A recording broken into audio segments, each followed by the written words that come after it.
Ladies and gentlemen, welcome to ODIN. Today we're having a discussion on climate change. We're having a short discussion on climate change because we're going to explore the issue further in a student symposium coming up in about 2 weeks. More information on that later. But we wanted to sort of plumb the topic and think about some of the ideas to maybe get you out in the audience thinking about what you might want to come in and talk to us. So, we're several of us are scientists. We amongst us, we follow the scientific consensus of man-made climate change being a real thing and being something that's potentially very dangerous for the world. But we understand that not everybody, has been privy to that information. There's also a lot of misinformation out there. And there are some areas that are, up for some discussion. So we want to explore those first of all. Eric, do you want to tell me why man-made climate change is a real thing? Yeah, so basically we can take a look at some evidence. If you go on nasa.com, we'll include this link in the show notes. They have some great graphs that show the carbon dioxide level in parts per million, and you can see a really natural cycle in the graph. And then all of a sudden, after the Industrial Revolution, we have a break in that cycle, and you can see it shoot above levels where it hasn't been for centuries.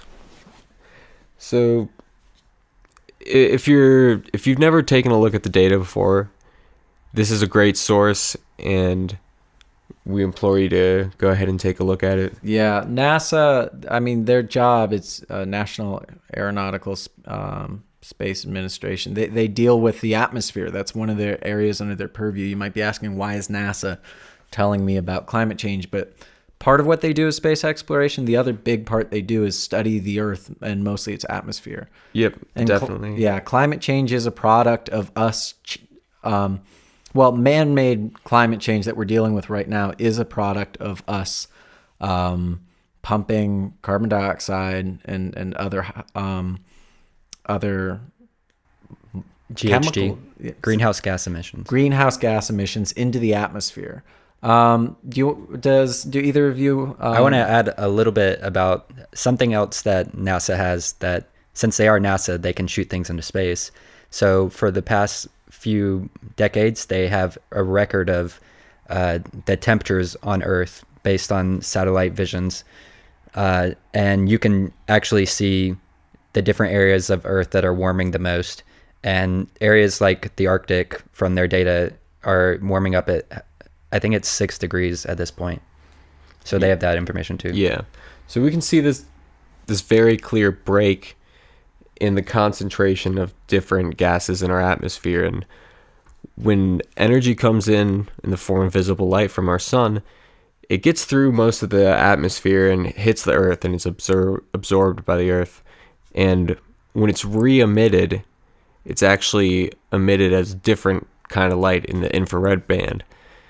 And once it's in the infrared band, it can be trapped by these gases that are in our atmosphere, and then it's usually re-emitted randomly in just a random direction, and about half the time it's back down at the Earth. So we basically just have a little mirror on top of our Earth that's been getting denser and denser. And this is the mechanism behind what keeps heat inside our planet. If we did not have any atmosphere, all the sunlight that came in and hit the Earth, at nighttime, it would pretty much entirely be radiated back out into space, and it would get incredibly cold. This happens. Yeah, we need a little bit. Yeah, this happens on the moon and on Mercury, where it's really cool. Like during the daytime for those planets, it's incredibly, incredibly hot, but at nighttime it goes down to incredibly cold temperatures.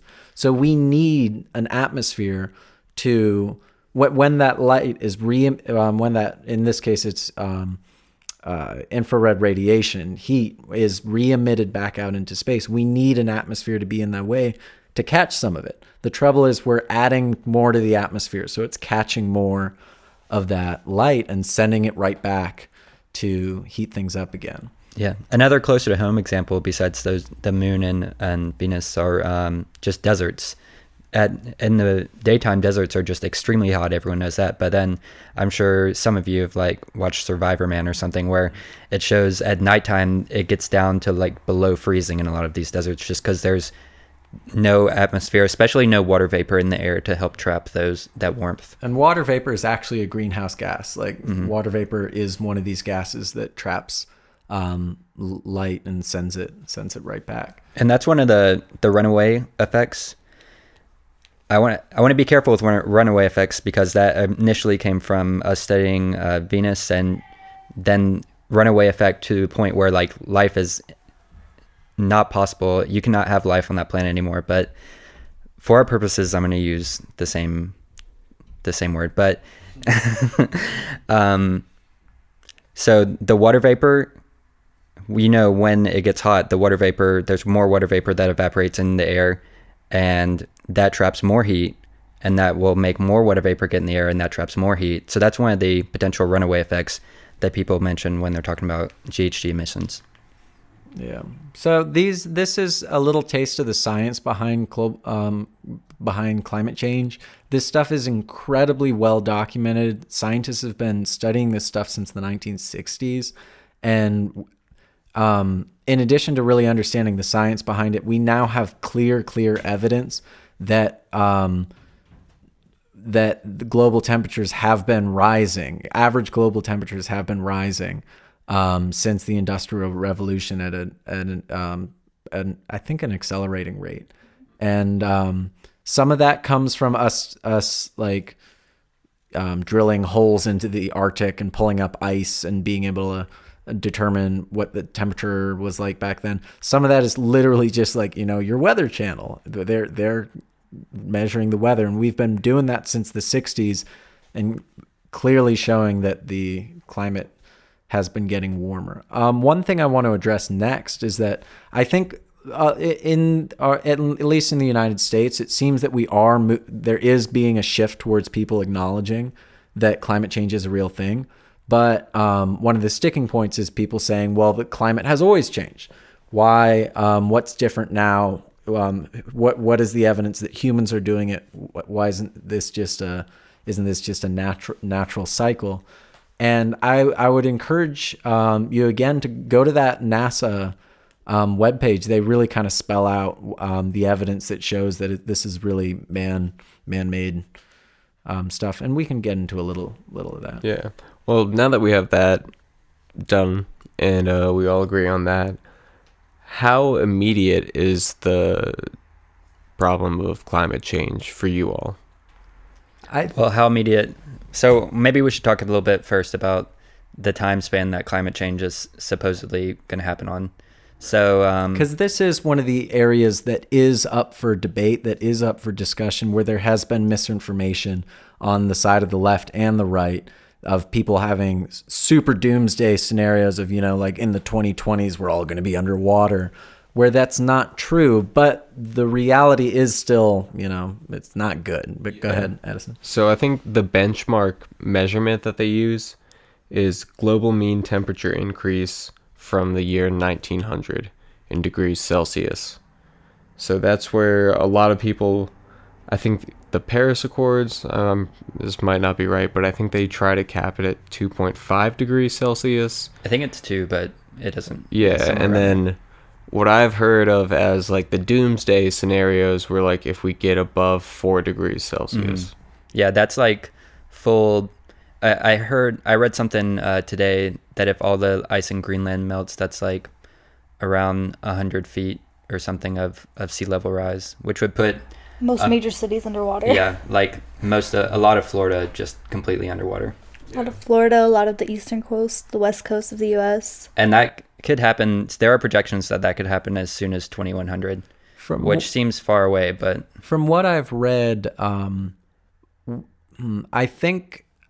don't know that we're looking at sea level rise in the like hundreds of feet. That was just years. If all Greenland melted, which is I don't think it was hundreds of feet. And I think that's several tens of feet. Yeah. Yeah. So one question I have is, what do you all think of our ability to adapt to, like, say we have some type of doomsday scenario? Like nobody gets it under control. Well, let's talk about what 2100. Let's talk about what some of the actual projections are for 2100. As I understand it, in terms of sea level rise, the sort of let's stick to like 2-degree estimates. The sort of consensus-ish estimate is something between like 8 and 20 feet sea level rise, and kind of picture that for a second, because it's not the 100, 200 foot, the earth is completely covered in water. But if you're living, especially if you lived or have families living in a coastal region, 8 to 20 feet is a lot. And that is enough to put a lot of major cities underwater. Just the infrastructure damage from that costs, I think it was like more than the entire GDP of the world in a year or something like that. Do you have the numbers on that? I don't have those here. I'm going to include the paper by Nordhaus. Okay. And I think this was the paper that won the Nobel Prize in Economics recently. Cool. I know New York has to build a seawall, or a bunch of their land is going to be underwater. But at the point where they're going to build a seawall, like how long it would take, they're already going to lose... they're already going to lose like a good percentage of like the outer, I don't know the geography in New York, but those outer parts of the cities. So are you talking about by 2100? This will happen, well, I don't want to give the exact estimates because I don't know, but this is going to happen like by 2050. We got some new information that the damages will equal around 23 trillion by 2100 just for the US from the sea level rises.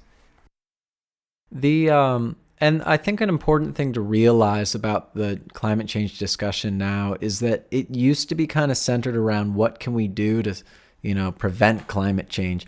That's not the discussion anymore, because we have done the damage. We can do a lot more damage, but we've already done the damage. In that and a big part of that is that the seas take a long time to respond to climate change. And so just what we've done now in terms of raising the global temperature by 1 or 2 degrees. 1.4 degrees. That's going to have effects that last hundreds of years. And it's going to take hundreds of years for the ocean.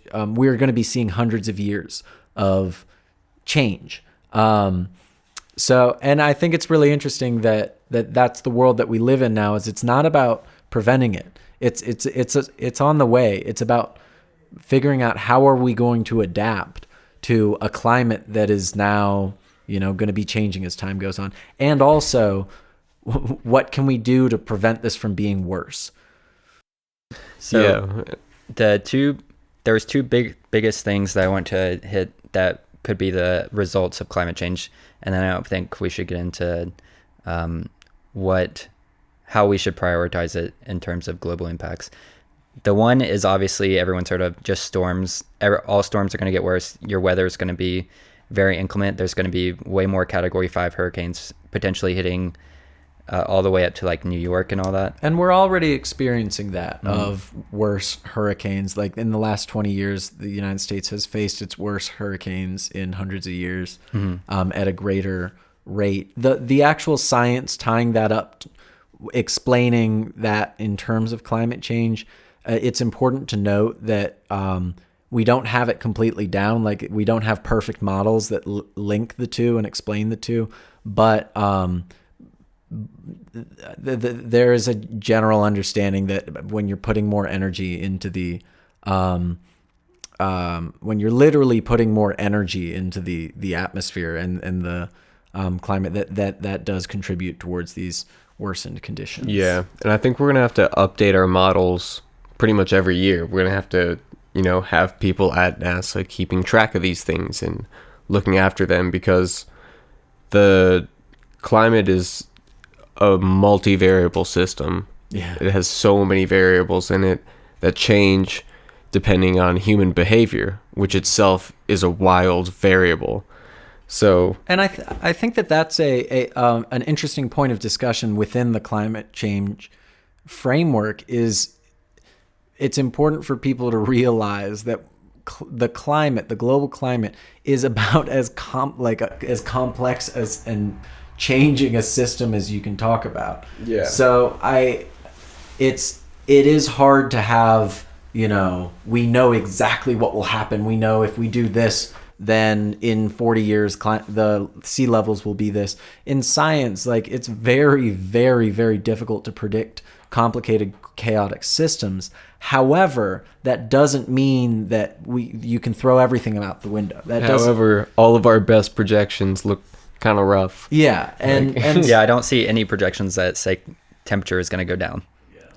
Yeah. Something that I wanted to add was just going along the reasons behind why we think climate change is man-made is because humans have the ability to affect climate on such a strong magnitude in a way that no other factors in the environment do. Yeah, you can have a volcanic explosion that can emit all these gases and stuff, and that can affect climate change, but it's the consistent consistent effect at the rate that humans can give off that is what's causing this. And going off of also just the different websites we've been looking at, something to consider when talking about climate change is things like the National Oceanic and Atmospheric Administration.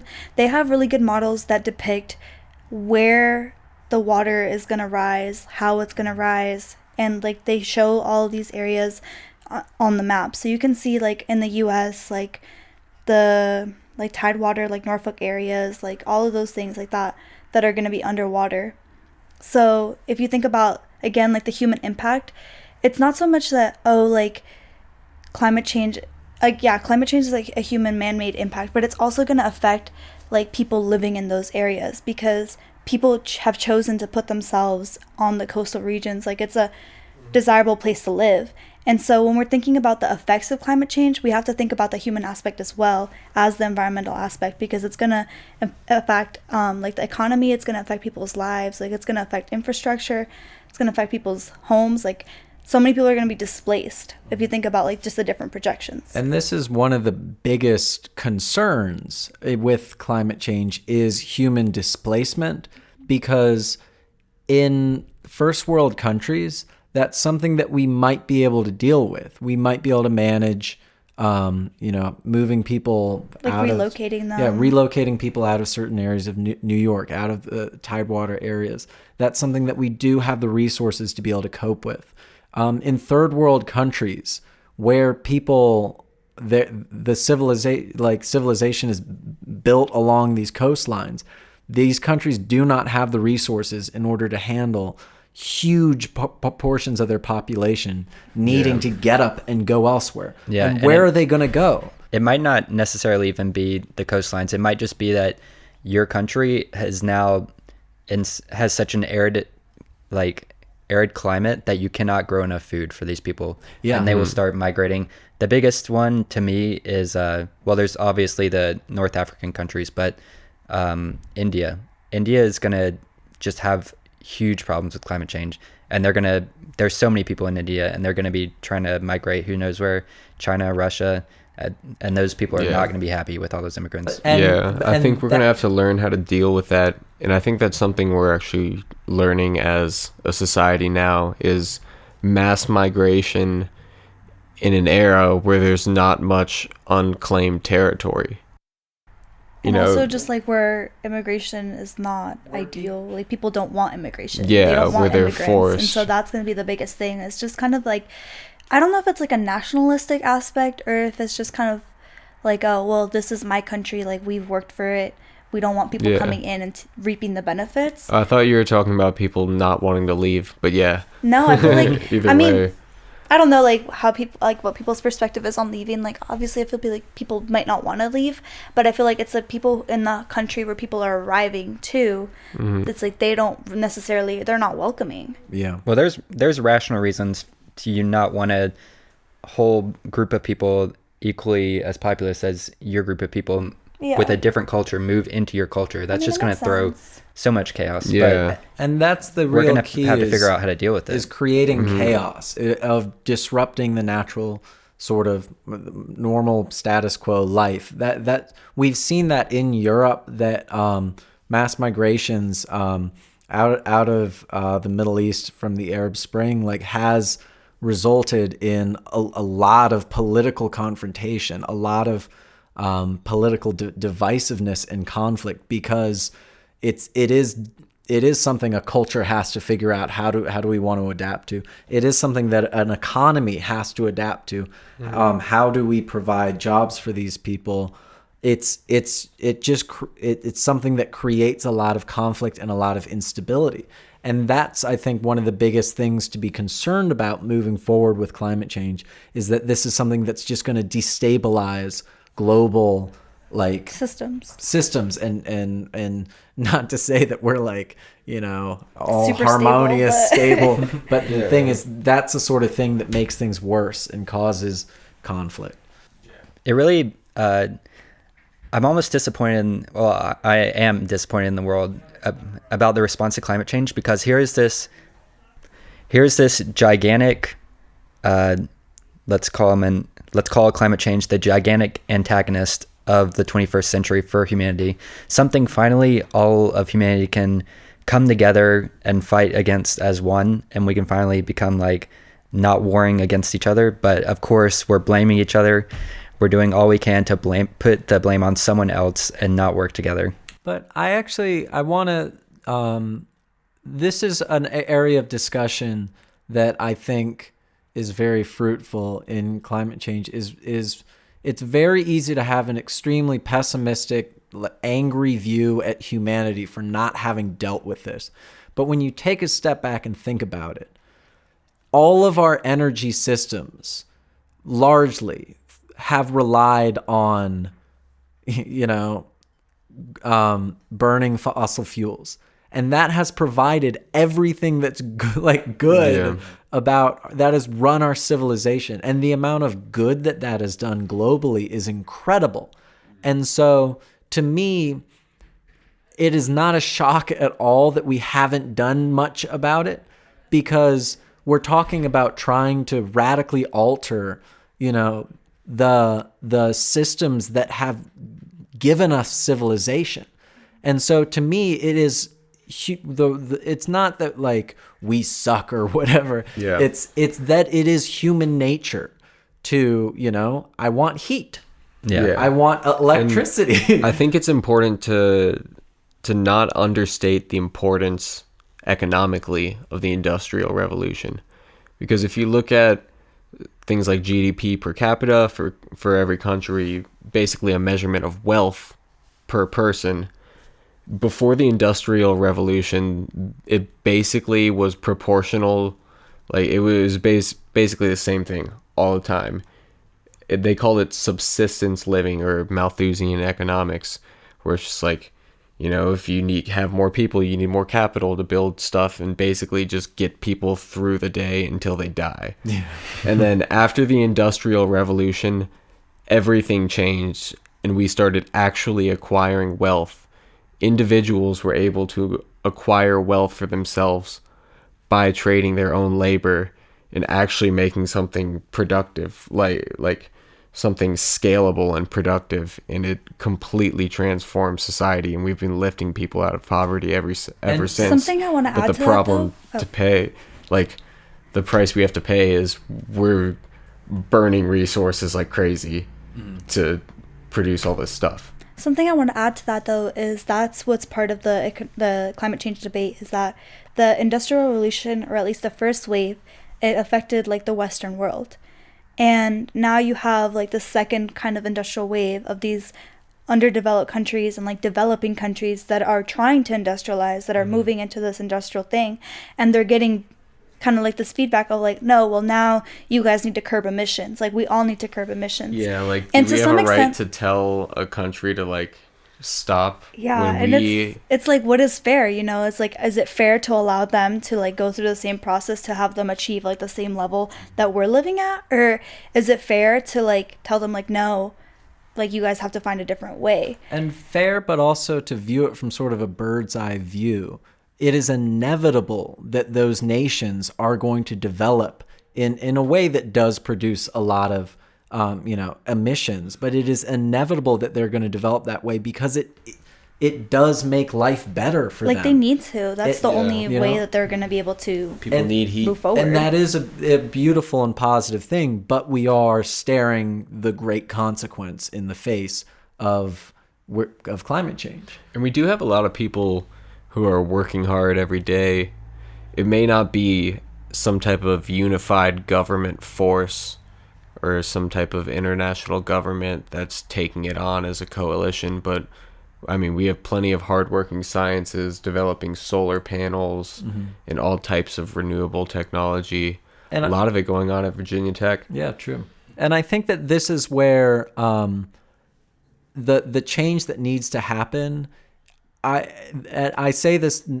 This is kind of the semi-pessimistic, but maybe not view that I was having a second ago. Of it is inevitable that we're gonna be producing energy. And the means towards the natural means of producing energy that we've had has been through burning fossil fuels. And to me, that means that the way to change things, realistically dealing with human nature, is not to expect that we shut that down. It's that we do need to find an alternative, a viable alternative that is the right choice for companies, for consumers to choose to be able to provide for their energy and transportation. And the beautiful thing is that we are starting to get there. Renewable resources are starting to become the superior option, not just for the sake of climate change, but for actual economic purposes. And that's one of the reasons why they are starting to be adopted en masse. And that is what's actually going to make the difference, I think, in the long run. Yeah, I think those, like the market solutions are definitely the only way it's going to stick long term. We can't have any type of like UN mandates that countries are inevitably not going to follow because we have no way of enforcing them. But if we make it the not most profitable but most economic way to live life, then obviously people are going to choose that way and the benefits that come along with it. I think that honestly, where the perspective that I have is that the solutions are not necessarily on like the per capita, like person day-to-day decision level. It's going to have to be like companies, it's going to have to be industries, it's going to have to be like these giant groups of infrastructure and stuff like that need to make these changes. So like I agree with what you're saying about it having to be like a market solution, and I feel like consumers have some type of impact, but I feel like that's where a lot of the debate has kind of essentially like failed to make a change, is because for at least like the last like 20-30 years the focus was on like, oh, people should recycle, like drive your car less, bike more, like eat local, grow local, that type of thing. And like those things are good, but at the end of the day, like even if like a whole town is doing that, like you still have all these giant polluters that you need to like curb. But also the whole town's not going to do that. That's that's what I'm saying. Like that's what I'm saying. Like even if the whole town, that's why I'm saying like that can't be the focus of the solution. I feel like that's almost been like handicapping the solution, is like people putting these ideas out there, focusing the debate to like on that. Like even with like for now, like if you focus on like the environmental aspect, not really necessarily climate change, but just like with waste and like the oceans, like people are like, oh, I'm not going to use plastic straws anymore. And it's like plastic straws are not the issue. Like the issue is the insane amounts of plastic waste, like disposable plastics that we use. Like that's the issue that we should address. Not it's like, plastic straws are like a part of it, but it's like if you only address plastic straws, you're still going to have millions and millions and millions of tons of waste in the ocean. Yeah. So I think this is where I would break with most conservatives, and that I would say I think it's worthwhile for the government to at least somehow incentivize individuals to take action towards reducing their own emissions, because it doesn't need to be something that individuals are working towards too. And like, you can get tax breaks for doing certain things, or save on your electricity by putting solar panels in on your house or things like that. And I think they also need to regulate corporations in some way, either through cap and trade or something like that, and have a plan that's based on taking feedback from our climate, monitoring it, and adjusting how much we cap and trade or something like that based on what we're seeing. So do you guys think those solutions can be implemented on a country-to-country basis, or do you think we need some type of UN or some type of more global inner support? Honestly, I think that sort of active human efforts of this is an initiative we're going to try and do, I don't think those are going to be good enough to do any like have a significant impact. I think if that's pessimistic, but I think it's honest. The machinery of capitalism is too strong. I think that if there's going to be meaningful change, it's going to just have to come through innovation and development of technology. And the nice thing is that we are seeing that. But I'm pretty pessimistic about the implementation of the I technology. think it is truly more valuable to have a strong amount of capital that is not reliant on non-renewable energy. So I think we're going to see countries like the US and like some of our other close allies actually step up and start creating the technology either in the private sector or through some government research agency or just through some college that has a government grant, something like that. Yeah. I think we're going to see a lot of innovation that keeps our air cleaner, keeps where we live nicer, and is more reliable and not dependent on some foreign country providing us with oil or with some other. As I say this, as I talk about this, my sort of pessimistic perspective, I don't think we can do anything. I still do believe that those sorts of cultural and industry shifts that need to take place naturally, it is the case probably that they need to be incentivized, that they need to be pushed in that direction by the effort of governments. And so it is extremely important that we do try and vote for people who, acknowledge climate change and do make it a priority in how we're trying to affect things. But my recent view has been that it is it's the responsibility of the market, of entrepreneurs, to come up with the solutions that can be implemented to make a cleaner, greener future for us. But it's the responsibility of policymakers to have the gall, I guess, to put incentives in place that reward that kind of effort and that will be used in implementing the actual technology on a worldwide scale. And I feel like that kind of is where I disagree. Like, I agree with what you're saying, but I disagreed with what Eric was saying about how, like, you think that the US and, like, countries like us are going to, like, be moving towards that. I still feel like there's so much money and, like, so much profits to be made by, like, the companies and the owners of those companies that, like, profit off of fossil fuels, especially in this country. And, like, they're constantly actively working against the renewable energy industry. So that's why I agree with, like, government should get behind, like, renewable energy and, like, renewable energy, like, development, stuff like that. But I don't know how confident I am in, like, their desire to do it, just because they're getting so much financing from, like, the fossil fuel industry. Well, the nice thing is that and I might have to get fact checked on this, but I think that the energy industry is generally, like, sort of realizing that renewable resources are the next direction for like that's where the world is headed and that's where the money is. That you're absolutely right that, like, that doesn't mean that they're not going to be trying to still get all their oil money. But I feel like they're just going to try to exploit all the oil and, like, all the other resources like before they make the transition to. So like yeah, like that might be their backup plan. Is like, okay, we're gonna do all this and then we're gonna transition to renewable energy.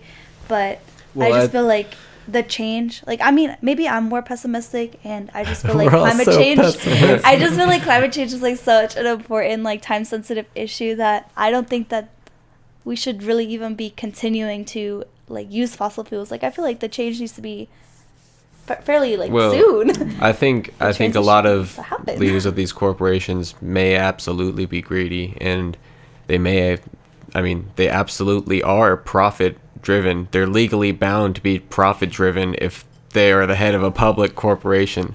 So they are, but I also know that we're getting really, really close to the point where it's more profitable to produce renewable clean energy. Yeah, and that's going to be what starts to make a big difference. Yeah, I mean, look at how much money Elon Musk can raise. Mm-hmm. And then the car industry is genuinely a podcast overnight, but he's fine. Yeah, the car industry is genuinely starting to shift a little bit in the direction of electric vehicles as being the future. I think it is things like that might I say save us, but it's as we've said earlier, we're already headed in that direction. It's just might help make it less really bad. Yeah, those inspiring people and products and stories are really, I think, the way that we're gonna have to get to the future. Mm-hmm. We know that the reason there's so many electric cars now is because of Tesla. Like, you can't deny that. And you just see such a success story and people want to follow it. They don't realize that some of them, they realize, but they don't care that they're helping the planet at the same time, but they're following on that success story. There's a big caveat, though. Is that the right word? Maybe. Yeah. But it's like, having an electric car is great, but if you're plugging your electric car into a coal-powered energy source, then your carbon footprint is still like the same as if you were using gas. You're setting up for a more sustainable future, and it is more efficient to have the power out of the battery than to burn gas. No, I know. It's like a stepping stone. Yeah. I'm just saying, like, that's why I feel like it's so important for like the whole industry, like the whole energy industry, to move towards renewable energy, because it's like, if everybody had electric cars but like we're still using coal, then we're not really making a change. Mm-hmm. But if like people have electric cars and we're using like solar, wind, other renewable sources, then it's actually going to make a change. Yeah. Something I want to ask you guys about: what role do you think nuclear energy has in Chernobyl cleaning up our act? Fukushima. Are you saying fission? You say that. Fission or fusion? Fission. Fusion would be the shit. I know. Fusion I'm just nice. waiting for fusion. I'm gonna give a little to some of our audience who might not know about what fission versus fusion is. Basically, there's two major kinds of like huge nuclear reactions or whatever that produce a lot of energy. One is fission, that's breaking apart heavy nuclei.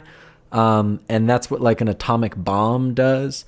And that's what all of the nuclear power that we've used so far does. The other one is fusion, which is having very light nuclei. If you smash them together with the right amount of energy, they will actually release a lot of energy as well. That's what powers the sun.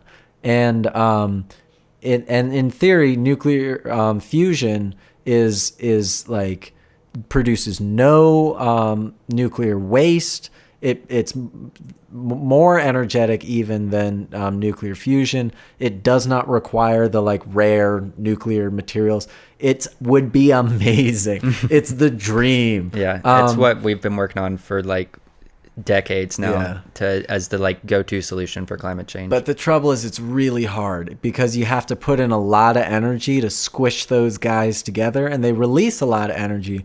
But right now it takes more energy to squish them together than you get out. So why would that change? Better technology. So for example, in the sun, the reason it works is because you've got so many of these nuclei smashing together that there's so many of them, and there's so much pressure that from the gravitational pressure. Yeah. That it basically works out. The gravitational pressure is naturally pulling everything together and causing this reaction. For us, we need to do it with like super powerful magnets, and we have to pump a lot of energy into that. And we just haven't been able to scale it up yet in a way that is net energy positive. However, we're finally starting to view some like promising results. There's a test nuclear reactor in France called ITER that is, I think, scheduled to open up sometime in the next 4 years. That is supposed to be net energy positive. It's not enough to be like scaled up, or it's not enough that like you could just start building those and it'd make a significant difference. But it is a big milestone. And so yeah, if we could do that, if we could have fusion power, in the next 40 years. We might, but people have been saying that every 20 years. Yeah, everyone's like, it's only 10 years away for the past 30 years. Yeah, past like 60 years. Watch it be like some simple thing that somebody's missing. It's not. Maybe. It feels like we're past background, that point in science, unfortunately. Yeah, but there's some promise. There's some promise with that. So, but the original question was nuclear. Yeah, go ahead. Oh, okay. I forgot. That was our original question. What do you think, Addison? I don't like nuclear. No? So I like nuclear if we find a good way to get rid of the radioactive waste. Okay. If we don't, then there's no point. Really? Yeah. See, for me, the Earth is pretty huge, so we can find some places to tuck it away. What about terrorism, though? We have terrorism? You just got to be careful. We have a method of dealing with it right now. We put it like way underground and then What is it called? Like Yucca Mountain or Yucca Mountain? Yeah, something like that. Oh my god. And then after a certain amount of time, that material is no longer radioactive. You say that like it's so like 5 years. Isn't it like decades? No, it's hundreds. Yeah. Of years. But no, I think. But you're sticking this shit like way underground where it's just stone around it. Like you guys have to realize that humanity and like all of life is this tiny, thin little film on the surface of a giant rock. And so if you can stick stuff pretty far down, like there are issues that come alongside it, but like it's not really going I guess anywhere. I just worry about like, maybe it's like far away from like any water sources or like stuff like that, but that's kind of like what I worry about, or like any types of leaks. Yeah. And just there's no way to experiment like how that stuff is gonna affect like be Well, we know how radiation like way down the line though, like, and it's not gonna be like our generation that's gonna be there. It's like our kids and grandkids are gonna be like, oh, well, what is this crap? You know? I mean, we put signs up. We haven't had too many problems with Chernobyl. That's true. There's just like three-headed fish or whatever. This is a I think there's a lot in the United States and sort of globally. There's a lot of pushback against nuclear power because of events like 3 Mile Island and Chernobyl, and I guess Fukushima pretty recently. Like that's going to kind of mess up my argument a little bit here. But long story short, nuclear has gotten a lot safer than it once was.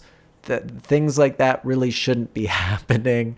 I should come up. We would have to really centralize it better. I just feel like there's other very safe places, like pretty much away from civilization, and then just import electricity in.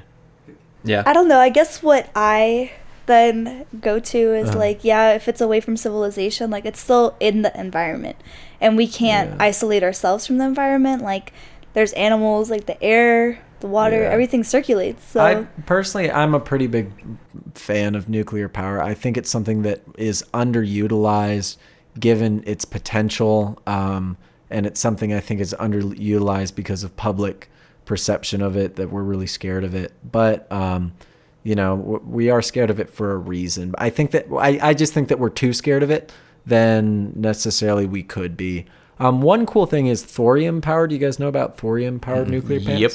Yeah, that's what you want to use. Yeah, this is a really exciting thing that is coming up, which is instead of using like uranium or plutonium I guess is it uranium It's 239? usually, I don't remember the exact number, That's but not it's usually uranium. And it's usually, I'd like to point out, uranium that is not weapons grade uranium, so you don't have to worry about people having that. You can't build bombs out of it. But this new stuff, these thorium powered nuclear power plants are supposed to just mitigate a lot of the issues that comes with nuclear power. I don't think they produce nuclear waste in the way that the old stuff does. It's not as bad. Yeah, and you don't to deal with. There's not really a risk of meltdown because they release like energy at a less reactive rate. I would recommend, there's some great YouTube videos about them. Look up thorium powered. Yeah, we can link some in the description. Yeah, check them out because they're extremely promising, and there's something that really could make nuclear a very viable option. So that's exciting. So before we end, I want to ask you guys, is climate change / global warming, is that the biggest global issue to you?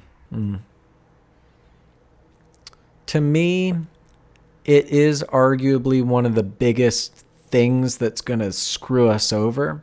However, I also think it's one of the things that realistically we don't have the most power to actually affect change about, because I'm very because I don't think humanity is going to suddenly be like, let's fix everything today. You know, it's going to take these shifts and we do need to try. We need to inform people and do everything we can.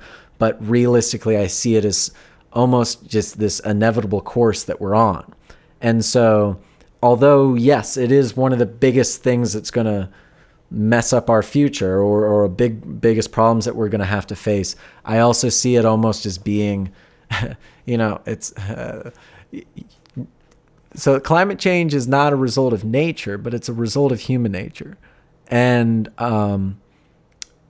as a consequence, I kind of view it like that. It's this growing thing that's coming at us that I'm a little bit detached from our ability to, get worked up about and change things, although we need to do the best we can.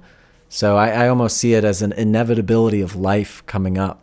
And I mean, at this point, it is an inevitability of our future. I almost view it like getting old at this point. Like, it's going to come. We're just going to have to deal with it in our individual ways. Yeah. I wouldn't say it's the biggest global issue that I think about every day. I think I agree with a lot of what Max was saying. It seems like kind of a hole that we've dug ourselves into that we're going to somehow dig ourselves out of. Or not. Hopefully. I feel like I disagree with all of you. I do have a lot of confidence in our ability to adapt, in our scientific process. I think we'll live. Human ingenuity. I think civilization will go on. Humanity will adapt, but it is going to be hard. I think it's really sad what we're doing to animals in the ecosystem. I think it's really, really, it is really, really sad. It's a shame. It's, life is amazing, and we're ruining that life for even for our own ability to enjoy it and appreciate it. We're taking that away, and that really sucks. But, I guess I don't know. I disagree with all of you guys. I feel like it is the biggest issue that we're facing, just because not only like it's human causes, but also on kind of like the other side of the feedback loop, we're also hindering and like just impacting all of the possible like natural mechanisms that would ameliorate like the impacts. So like, for example, like if you think about like the oceans, like their capacity to absorb carbon dioxide is being like immensely affected. Like, we're cutting down the rainforest, like there goes like another huge carbon sink. Like the melting of the glaciers, like there goes like another huge source of carbon. So these are all things that, like, yeah, it started with kind of like human nature and a human problem, but it has set off like all these other reactions.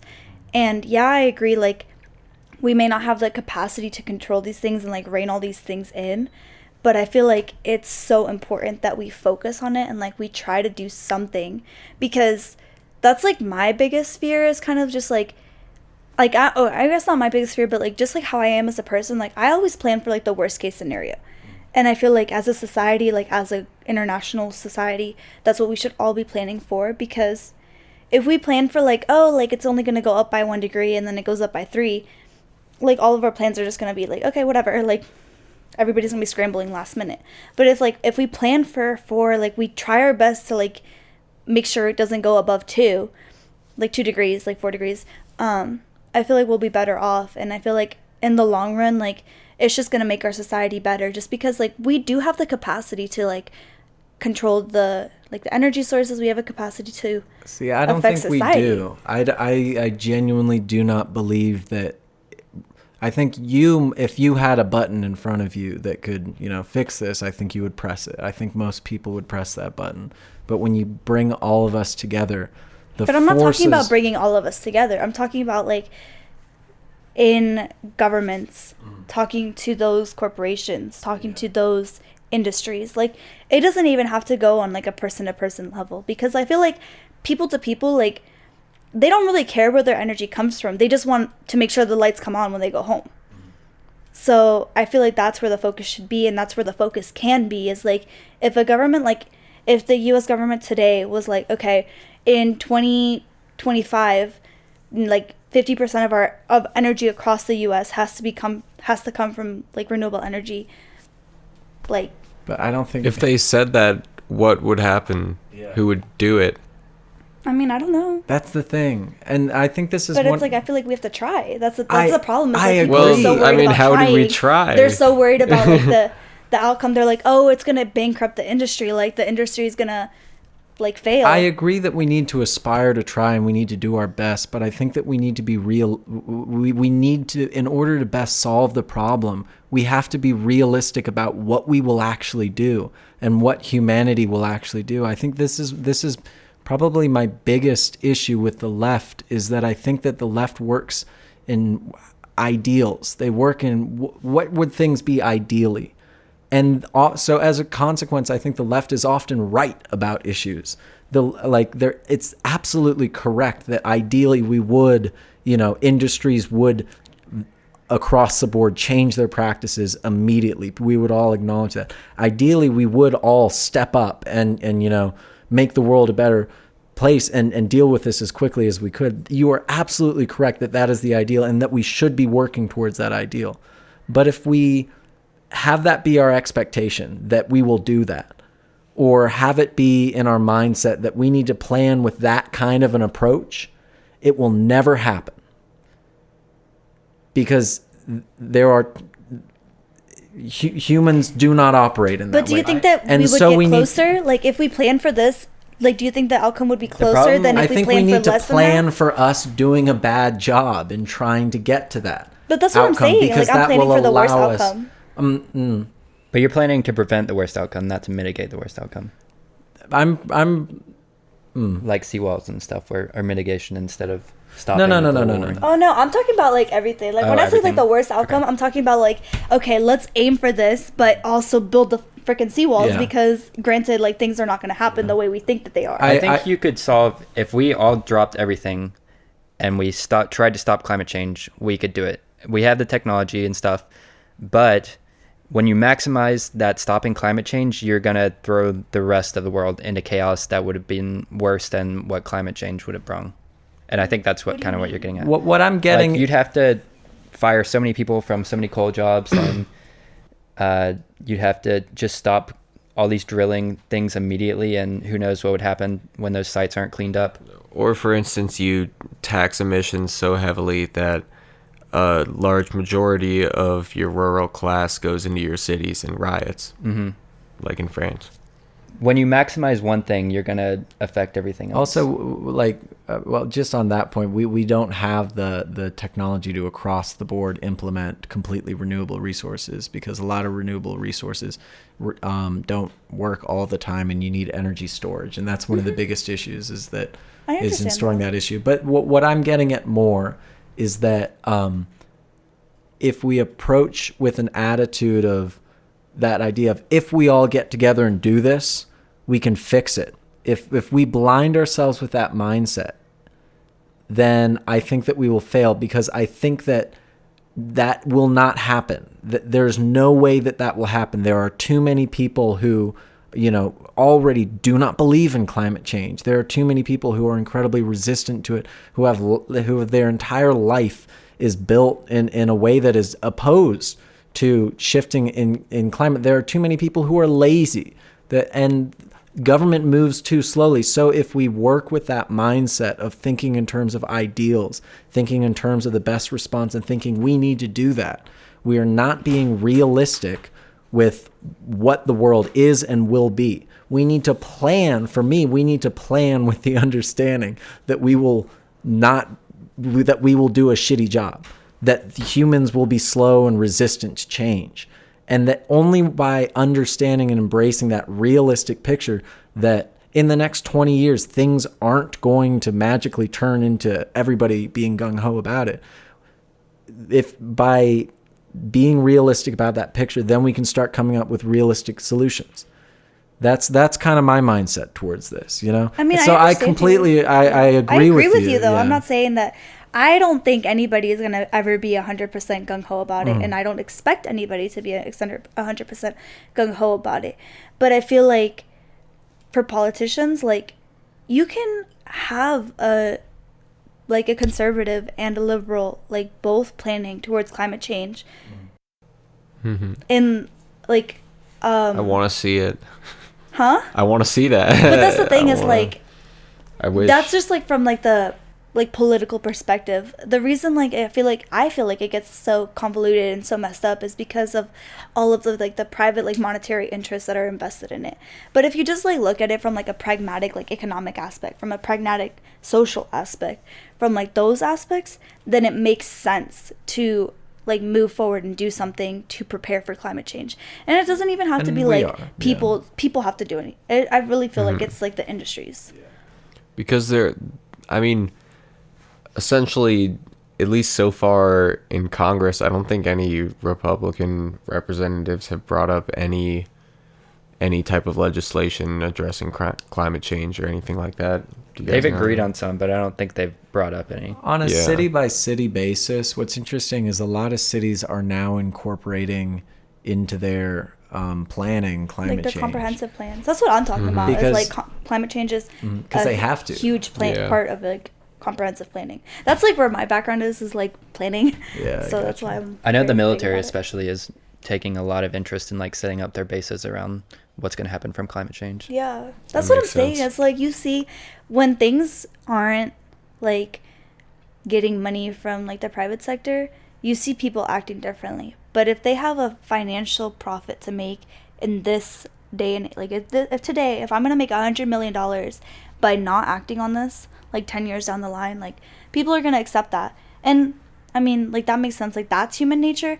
But I feel like if somehow like we can take that out of the equation and just get people to like realize that it's going to benefit us down the line, like that's a better benefit to like be able to like, I don't know, not have overcrowded cities because you don't have anywhere for people to live without like flooding. Yeah. I don't know. That's like my perspective. Also, I think a really realistic thing that, you know, we can do sort of on the ground as citizens, and a tangible way towards making progress is that there's still a huge amount of the population that doesn't believe in climate change or does not believe that climate change is human caused. And it's not hard, I think, to show people the evidence, walk them through it, and you know, show them the facts. And I think that is really a first step that we can be working on, is just attempting to get the country on the same page about just acknowledging and realizing that this is a real thing and this is going to be a very serious having thing. some open dialogue about it. Yeah. Yep. And one big thing that I want to mention that you can do as an individual, if you're investing money for your 401k or just on the side or anything, you can actually look for mutual funds that are, I think they're like green mutual funds or eco-friendly mutual funds that the managers will only invest that money in companies that are working on renewable That's technology really cool. and things like Yeah, I that. didn't know that. So you can make a difference like with your own money. People forget all the time that part of investing is you're actually giving your money to a company to use for a purpose. And Yeah. you can direct that in ways that you would like because it's your money. That's true. That brings up like another good point, I guess, is like maybe if we can't get like all of those like financial kind of incentives out of politics, then like the green like environmental side needs to step their contributions like to the same level. Way up, yeah. Corrupt it up. Yeah, you don't have to be a nonprofit to be environmentally minded. No, yeah. And yeah, that's a different conversation for a different time. Okay. Eric, what I thought you were going to say a second ago is, one thing that you can do as a individual to, try and work on climate change is come to our student symposium. That is right. We will be having it on Tuesday, April 2nd. Yeah. And we'll have the event page linked in the description below when we have a little bit more details for that. So if any of these conversations really interested you, or if you have something to add that you think we left out, Or if you like ardently disagree with anything we're saying. yeah, If you want to just dissenters. come yell at us.